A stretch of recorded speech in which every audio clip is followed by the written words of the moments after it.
Hey guys, welcome back with me again in this channel. On today's tutorial, I'm going to show you how you can edit your photos to look like a K-pop artist on CapCut.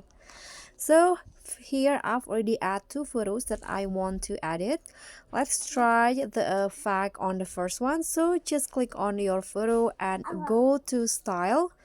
And in here, swipe through the category and then select the portrait category. Sorry, not the portrait but the AI photo category. And in here you need to select between these two, the innocence and also the portrait one. So let's try the innocent one, first.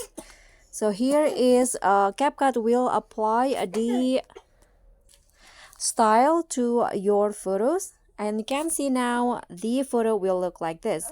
And for the second one, let's try the portrait one,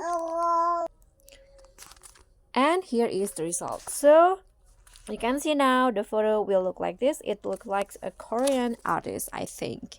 So that's all for me. Thank you so much for watching. Don't forget to like, comment, subscribe, and also click on the thanks. Bye.